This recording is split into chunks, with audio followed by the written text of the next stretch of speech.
Remember growing up and hearing all those warnings about overpopulation? I mean, it was everywhere. School textbooks, documentaries, the news, too many people and not enough resources. But here's the strange thing. Billionaires like Musk are saying the exact opposite. They think we need more people. Since when is more people a good thing? Why are they worried about something they call population collapse when we are still being told that there are too many of us? Let's unpack this and figure out what's really going on.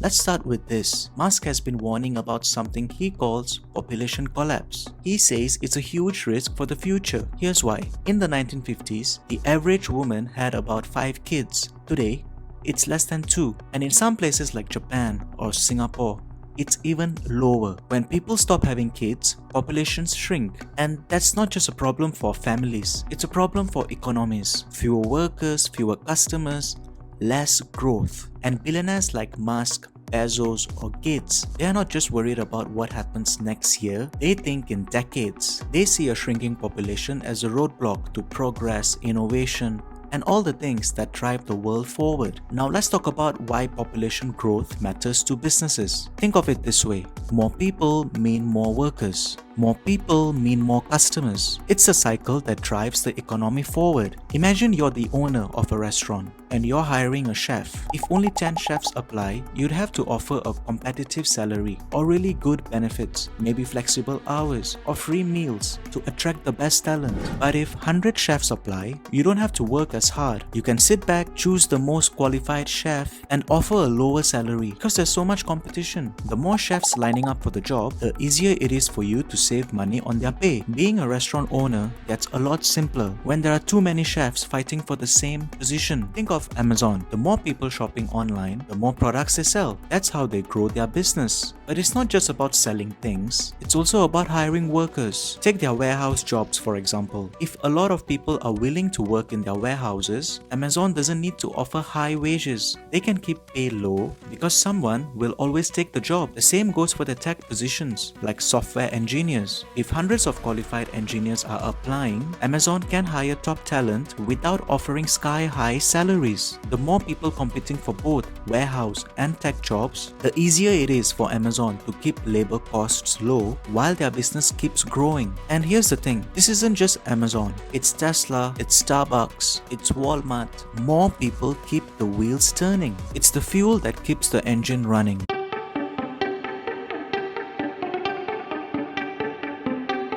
But it's not just about businesses. Population also means power. A country with more people has a bigger economy, a stronger military, and more influence in the world. Think of a country like a restaurant. To run it successfully, you need chefs, you need waiters, and you need customers. But what happens if the chefs retire, the waiters quit, and many of your long-term customers are already dying due to old age? The restaurant will start struggling to stay open. And that's what's happening in Japan. With fewer people entering the workforce and a growing elderly population, the economy is feeling the strain. However, it's important to note that Japan is still the 4th largest economy in the world, a global leader in industries like technology, automotive manufacturing, and robotics. But its aging population and shrinking workforce are undermining its growth potential, making it harder to sustain its previous momentum. Meanwhile, let's take a look at India.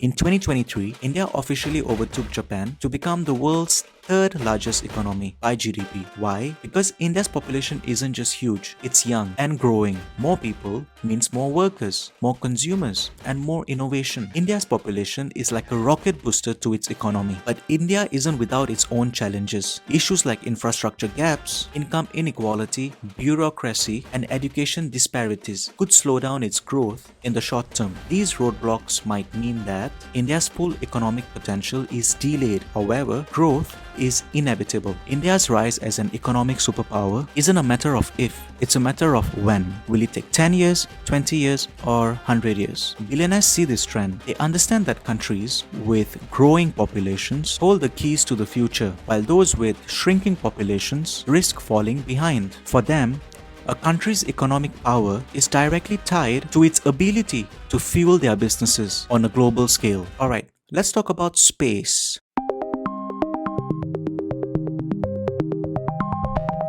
Billionaires like Musk and Bezos aren't just thinking about Earth, they are planning for Mars. They are looking at a future where humans live on multiple planets. And you know what Mars needs? People, a lot of them. Musk says it'll take 1 million people to make Mars self-sustaining. 1 million. But let's put that into perspective. Right now, there are over 8 billion people on Earth. 1 million is nothing, a drop in the ocean. So here's the big question. Who gets to go? If we're picking the first million people to colonize another planet, how do we decide? It's not going to be random. The way I see it, the opportunity will likely go to the brightest, most talented people from every country. The scientists, the engineers, the innovators, maybe even the billionaires themselves. But that's not all. You also have to think about health. Space is harsh, and the last thing you want is for diseases to spread on another planet. So people with the healthiest genes, those without major hereditary illnesses, would likely be top candidates. It's like creating a genetic insurance policy for humanity's future. And for the rest of us, well, here's another possibility. Maybe they'll sell us the dream of Mars. Think about it. Tickets to visit, jobs to support the colony, or even citizenship on a new planet. For a price, we might not be the pioneers, but we could still be the customers. Billionaires aren't just building Mars, they are trying to discover a business model in the process. And here's the thing, making money isn't just about profits, it's about creating value. If they figure out how to make Mars work, that's value for the pioneers, for the businesses that support them, and for all of us back on Earth, who benefit from the innovations that come out of it one way or the other. But is this necessary? Do we need to colonize Mars? Some say we should fix Earth's problems first. But here's another way to think about it. Were cars necessary? Were phones necessary? Are YouTube videos necessary? No, they weren't. But they pushed us forward. They created value in ways we couldn't predict. Mars might be the same. It's not about needing it today. It's about the progress and innovation we create while trying to make it happen.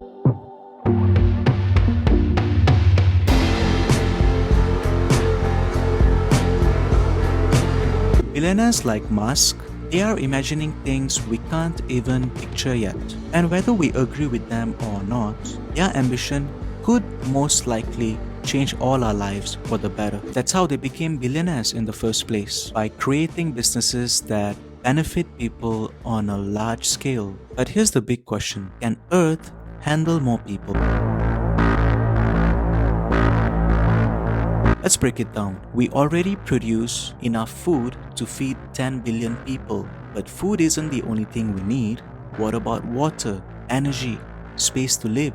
Let's start with water. Fresh water makes up less than 3% of all the water on Earth. And most of it is already being used for drinking, farming, and industry. Some parts of the world are already facing water shortages. And as populations grow, the demand for water is only going to increase. Now, think about energy. The more people we have, the more energy we need for homes, for businesses, for transportation. While renewable energy like solar and wind is growing fast, it's still a massive challenge to meet the energy demands of billions of people, especially in developing countries. And then there's space. Literal space to live. Cities are getting more crowded and housing is becoming more expensive. In some places like Tokyo or Mumbai, people are already packed into tiny apartments or slums. As populations grow, where are we going to fit everyone? Cities worldwide face the challenge of balancing population growth with available living space. As urban centers become more crowded, housing prices skyrocket and people are forced into smaller living quarters. For instance, in Tokyo, many families live in shoebox apartments as small as 25 square meters. Meanwhile, in Mumbai, millions reside in informal settlements, where the average home is often under 10 square meters. The contrast between these extremes showcases the different ways societies manage space constraints, yet both highlight the same fundamental issue, a shrinking sense of space per person. This brings us to the concept of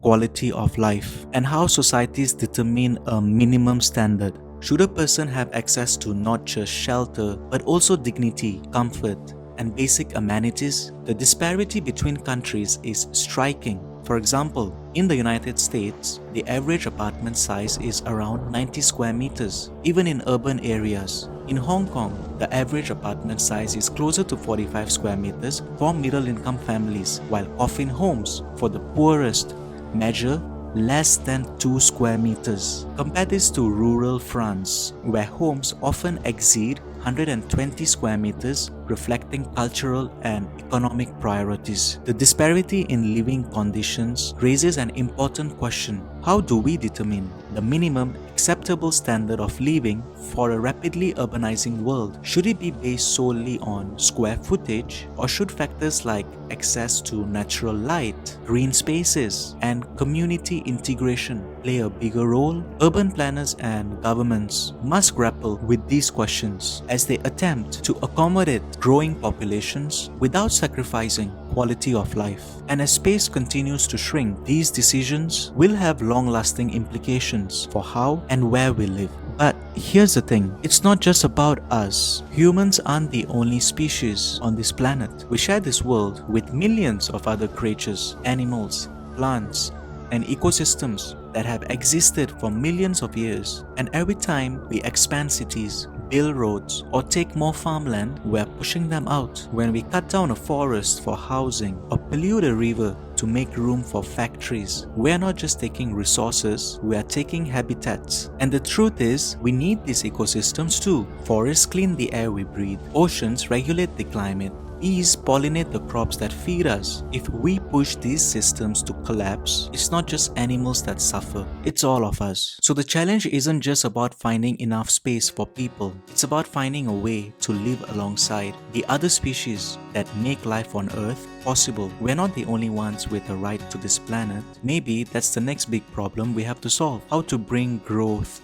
sustainably. And perhaps the person that cracks this could become the world's first trillionaire. So, can Earth handle more people? The answer isn't a simple yes or no. It depends on how much we innovate, how wisely we use our resources, and how well we balance our needs with the needs of this planet. Billionaires are betting on humanity's ability to adapt. And while their solutions might not solve everything, they are pushing us to think bigger, smarter, and more sustainably. But the question remains, how do we grow without taking more than our fair share? How do we build a future that works for us and for the millions of species we share this planet with? Here's the takeaway: billionaires want more people because they see growth as the key to progress. More workers, more customers, more innovation. But while they are planning for the future, we need to ask, can Earth really handle it?